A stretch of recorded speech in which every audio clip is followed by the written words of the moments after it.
PSR ఆంజనేయులకు 14 రోజుల remand విధించింది court. So court దగ్గర నుంచి పూర్తి వివరాలు అందించడానికి మా కరెస్పాండెంట్ సత్య లైవ్లో సిద్ధంగా ఉన్నారు. సత్య, కొద్దిసేపటి క్రితం పిఎస్ఆర్ ఆంజనేయులకు సంబంధించి వాద ప్రతివాదనలు ఘాటుగా జరిగాయి. ముఖ్యంగా పిఎస్ఆర్ ఆంజనేయులు తమ తరపు న్యాయవాదులు ఉన్నప్పటికీ అప్పుడప్పుడు ఆయన ఇంటర్ఫియర్ అవుతూ తన వాదనను ఆయన వినిపించారు.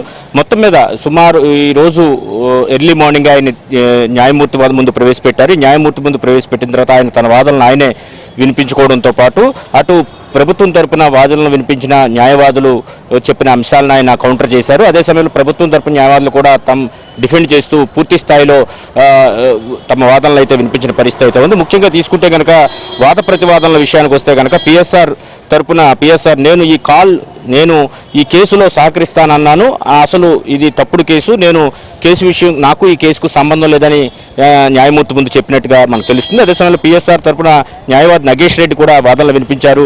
కేసులో టెక్నికల్ డీటెయిల్స్ ఆయన చెప్పుకొచ్చారు. హైకోర్టులో మిగతా నిందితులకు బెయిల్ ఇచ్చారు, అసలు రిమాండ్ విధించాలనే దానికి బేస్ లేదు అని కూడా ఆయన తన వాదనలు అయితే వినిపించారు. రిమాండ్ రిజెక్ట్ చేయాలని కూడా ఆయన కోరిన పరిస్థితి. ప్రభుత్వం తరపున హైకోర్టు ఏజీపీ సాయి రోహిత్ వాదనలు వినిపించారు. విశాల్ గున్ని ప్రకారం జిత్వానీ కేసులో ప్రణాళికాబద్ధంగానే మొత్తం వ్యవహారం అంతా నడిపించారు. అంతా కీలకమైనటువంటి పాత్ర అంతా కూడా పిఎస్ఆర్ ఆంజనేయులే పోషించారనేది విశాల్ గున్ని స్టేట్మెంట్ ఉందని కూడా ఆయన రోహిత్ చెప్పడం జరిగింది. అయితే జత్వానీ కేసులో అరెస్టులు పూర్తయ్యే విశాల్ గున్నికి వైజాగ్ పంపించాలని ప్రమోషన్ మీద భావించినప్పటికీ కూడా ఆయన ఇక్కడే ఉంచేసి రిలీవ్ చేయకుండా ఈ జిత్వానీ కేసులో అన్ని అరెస్టులు పూర్తయిన తర్వాతే విశాఖ పంపుతామని కూడా అప్పుడు చెప్పిన పరిస్థితి అయితే ఉన్నట్టుగా కూడా దాంట్లో చెప్పడం జరిగింది న్యాయమూర్తి ముందు. అదేవిధంగా విశాల్ గున్ని, అదేవిధంగా అప్పటి కమిషనర్ కాంతి రాణా టాటా సీఎంఓకు పిఎస్ఆర్ ఆంజనేయులు పిలిపించారని దాంట్లో పేర్కొనడం జరిగింది. తమ వాదనలో జత్వానీని ఎందుకు అరెస్ట్ చేస్తున్నామో అరెస్ట్ గ్రౌండ్స్ 47, 48 కింద పిఎస్ఆర్కు అన్ని వివరాలు తెలియజేసినట్టుగా కూడా గున్ని ఇచ్చినటువంటి స్టేట్మెంట్లో పేర్కొన్నారని వాదన వినిపించారు. జిత్వానీపై తప్పుడు కేసు పెట్టి 42 రోజుల పాటు జైల్లో నిర్బంధించారు అనే విషయాన్ని కూడా వాదనల సందర్భంగా ప్రభుత్వం తరపున వాదనలు వినిపించారు. పిఎస్ఆర్పై గుంటూరు జిల్లా నగరంపాలెంలో కూడా ఒక కేసు నమోదై ఉందనే విషయాన్ని కూడా న్యాయమూర్తి ముందు చెప్పడం జరిగింది. ఇరువైపుల వాదనలు విన్న న్యాయమూర్తి వెంటనే తీర్పు వెలువరించలేదు. కాసేపు బ్రేక్ తీసుకుని తర్వాత 14 రోజులు రిమాండ్ విధిస్తూ విజయవాడ సబ్ జైలుకు, జిల్లా జైలుకు పంపించాలని ఆదేశించారు. 14 రోజులంటే వచ్చే నెల 7వ తేదీ వరకు పిఎస్ఆర్ ఆంజనేయులకు రిమాండ్ అయితే న్యాయమూర్తి జ్యుడిషియల్ రిమాండ్ అయితే విధించిన పరిస్థితి అయితే ఉంది.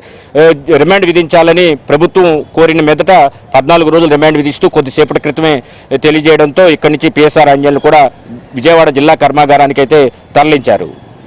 సత్య, పిఎస్ఆర్ ఆంజనేయులు తనకు తానే తన వాదన చేసుకున్నారని చెప్తున్నారు కదా, అదేంటి?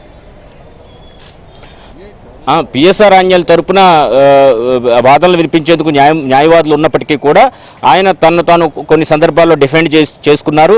ఆయన ఒక సీనియర్ పోలీస్ అధికారిగా గతంలో పనిచేశారు. ప్రస్తుతం అయితే సస్పెన్షన్లో ఉన్నప్పటికీ అదేవిధంగా దీనికి లాకు సంబంధించి కూడా అవగాహన ఉన్న నేపథ్యంలో తాను కొన్ని సందర్భాల్లో డిఫెండ్ చేసుకున్నప్పటికీ కూడా అదే సమయంలో ప్రభుత్వం తరపున న్యాయవాదులు గట్టిగా వాదించడంతో ఆయనకు రిమాండ్ విధించారు. 14 రోజుల పాటు జ్యుడిషియల్ రిమాండ్ విధిస్తూ కూడా కొద్దిసేపటి క్రితమే నిర్ణయం తీసుకున్నారు. ముందుగా మధ్యలో న్యాయవాదులు వాదించినప్పటికీ మధ్యలో పిఎస్ఆర్ ఆంజనేయులు ఇంటర్ఫియర్ అవుతూ తన వాదనను తాను వినిపించే ప్రయత్నం చేశారు. ముఖ్యంగా రిమాండ్ రిపోర్ట్లో కూడా పలు అంశాలను కూడా ప్రస్తావించిన అంశాలన్నింటినీ కూడా ప్రభుత్వం తరపున న్యాయవాదులు న్యాయమూర్తికి చదివి వినిపించారు. మొత్తం ఒక కుట్ర కోణంలో మొత్తం వ్యవహారం జరిగింది. ప్రభుత్వ పెద్దల కనుసన్నల్లోనే మొత్తం జరిగింది.